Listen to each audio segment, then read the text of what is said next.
Once upon a time there lived a king who was deeply in love with a princess. But she could not marry anyone, because she was under an enchantment. So the king set out to seek a fairy, and asked what he could do to win the princess's love. The fairy said to him, "You know that the princess has a great cat which she is very fond of. Whoever is clever enough to tread on that cat's tail is the man she is destined to marry." The king said to himself that this would not be very difficult, and he left the fairy, determined to grind the cat's tail to powder rather than not tread on it at all. You may imagine that it was not long before he went to see the princess. And Puss, as usual, marched in before him, arching his back. The king took a long step, and quite thought he had the tail under his foot, but the cat turned round so sharply that he only trod on air. And so it went on for 8 days, till the king began to think that this fatal tail must be full of quicksilver. It was never still for a moment. At last, however, he was lucky enough to come upon Puss fast asleep and with his tail conveniently spread out.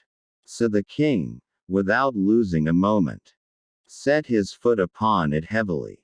With one terrific yell the cat sprang up and instantly changed into a tall man, who, fixing his angry eyes upon the king, said, "You shall marry the princess because you have been able to break the enchantment, but I will have my revenge.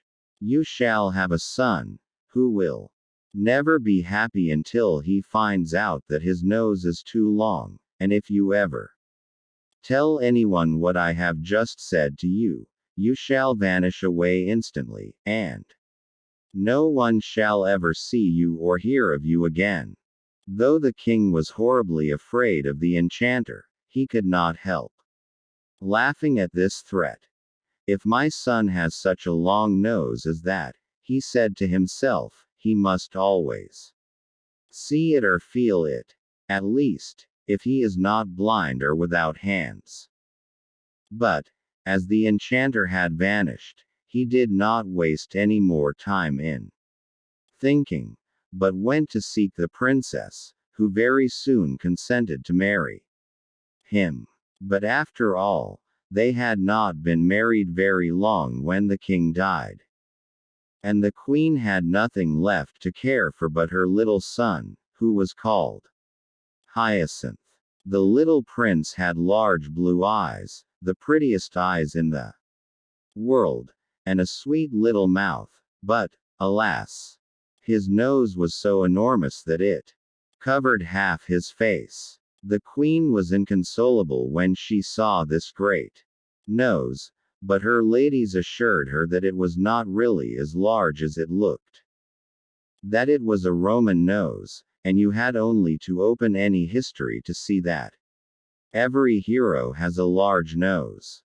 The queen, who was devoted to her baby, was pleased with what they told her, and when she looked at Hyacinth again, his nose certainly did not seem to her quite so large.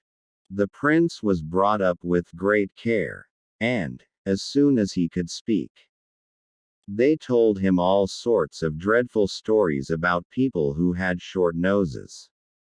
No one was allowed to come near him whose nose did not more or less resemble his own, and the courtiers, to get into favor with the queen, took to pulling their babies' noses several times every day to make them grow long.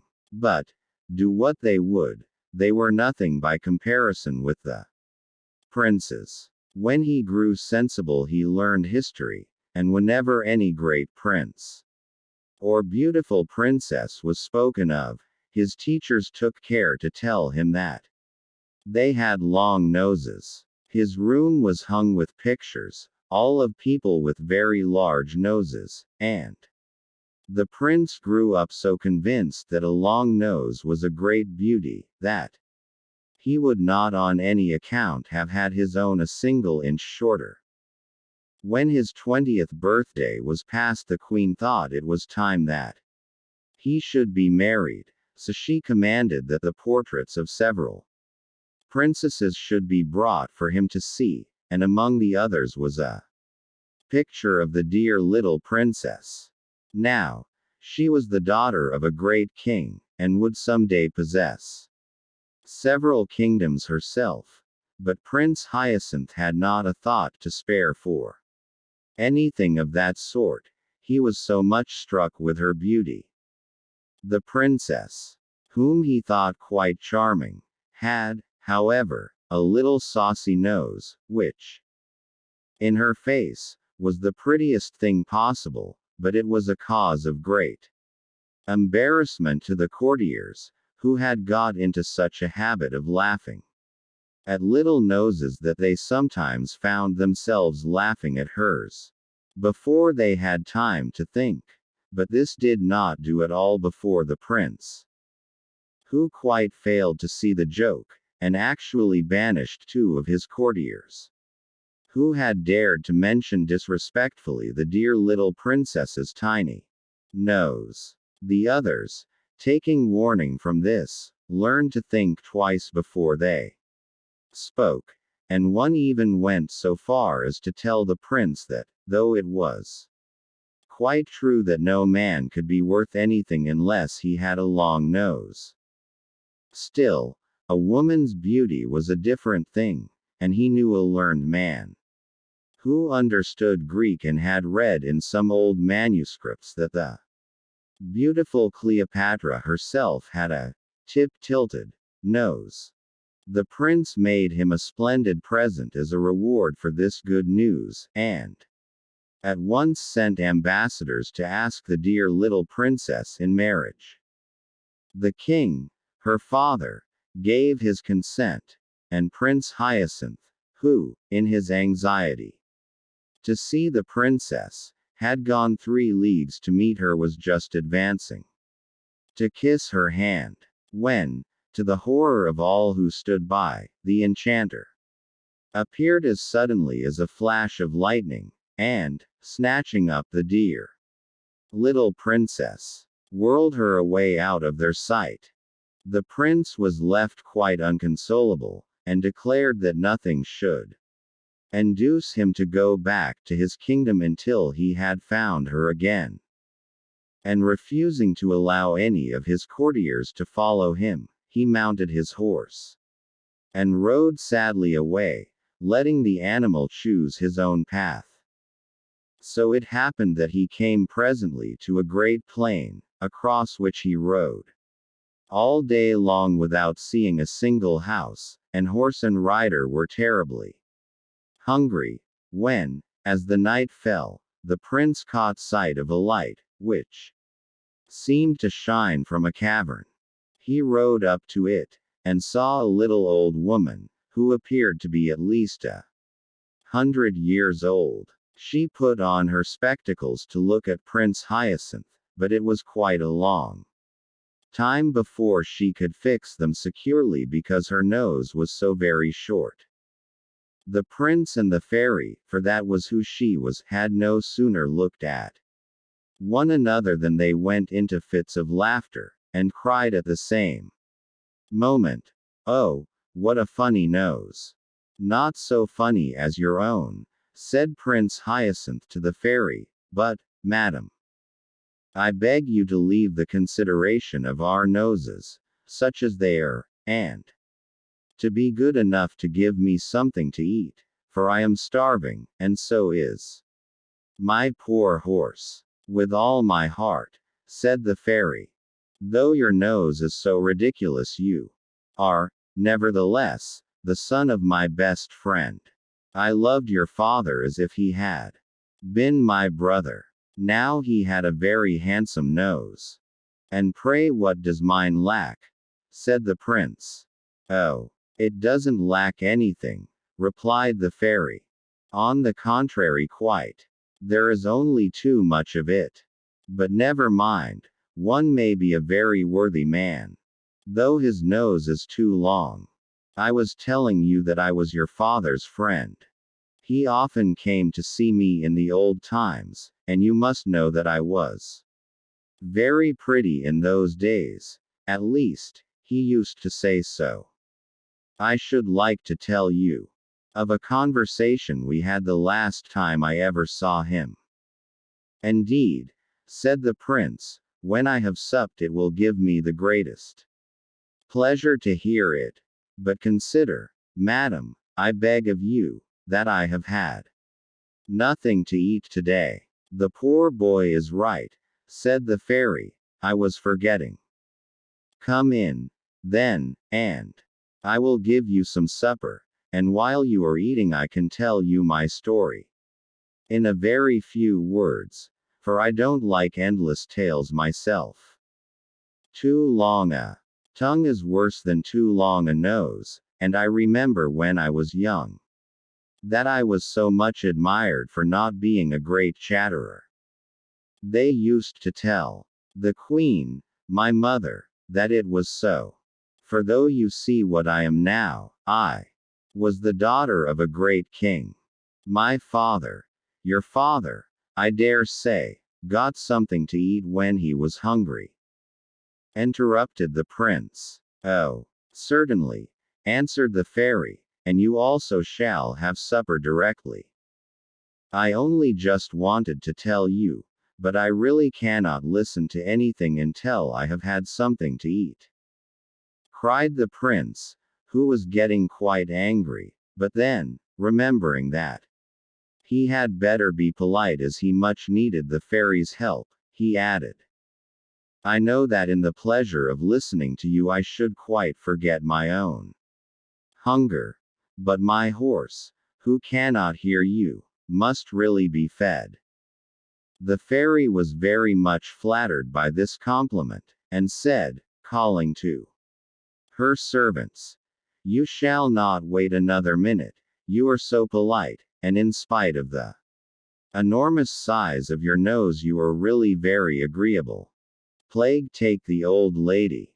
How she does go on about my nose, said the prince to himself. One would almost think that mine had taken all the extra length that hers lacks. If I were not so hungry I would soon have done with this chatterpie who thinks she talks very little.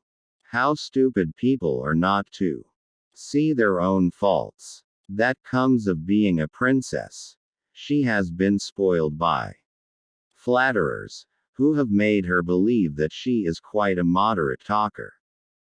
Meanwhile the servants were putting the supper on the table, and the prince was much amused to hear the fairy who asked them 1,000 questions simply for the pleasure of hearing herself speak. Especially he noticed one maid who, no matter what was being said, always contrived to praise her mistress's wisdom. Well, he thought, as he ate his supper, I'm very glad I came here.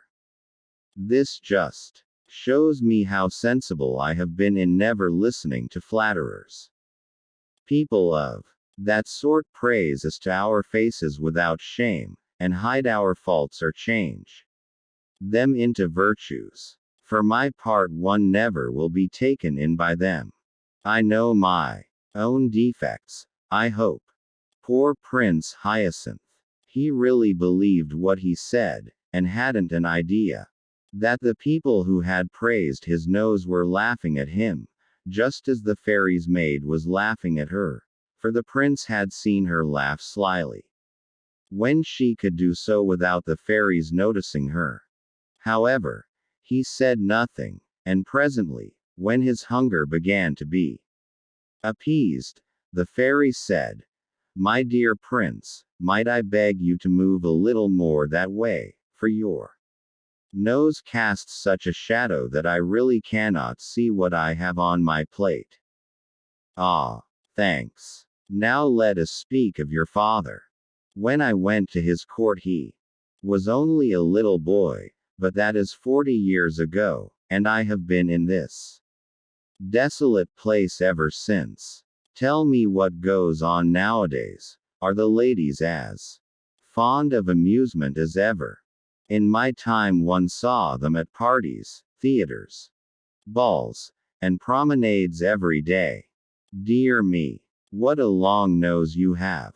I cannot get used to it.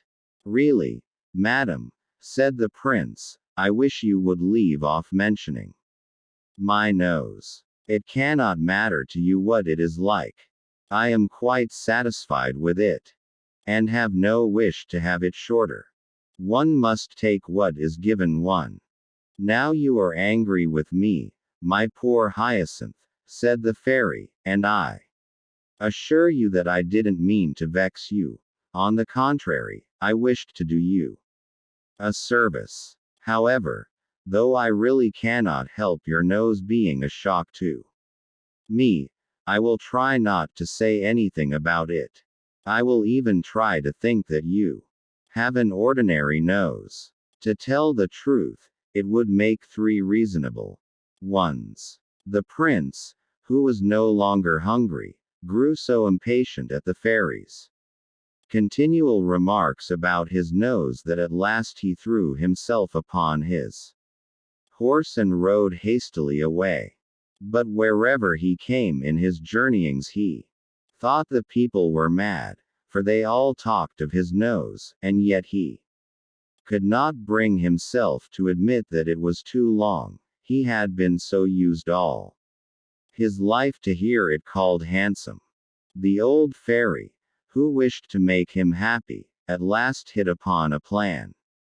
She shut the dear little princess up in a palace of crystal, and put this palace down where the prince would not fail to find it. His joy at seeing the princess again was extreme, and he set to work with all his might to try to break her prison. But in spite of all his efforts he failed utterly.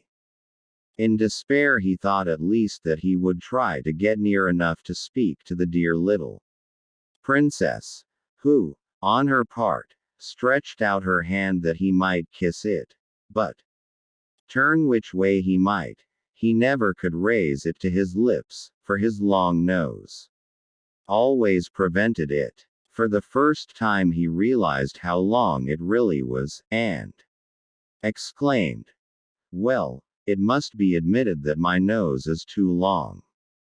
In an instant the crystal prison flew into 1,000 splinters, and the old fairy, taking the dear little princess by the hand, said to the prince, "Now, say if you are not very much obliged to me. Much good it was for me to talk to you about your nose. You would never have found out how extraordinary it was if it hadn't hindered you from doing what you wanted to. You see how self-love keeps us from knowing our own defects of mind and body. Our reason tries in vain to show them to us. We refuse to see them till we find them in the way of our interests." Prince Hyacinth, whose nose was now just like anyone's else, did not fail to profit by the lesson he had received. He married the dear little princess, and they lived happily ever after.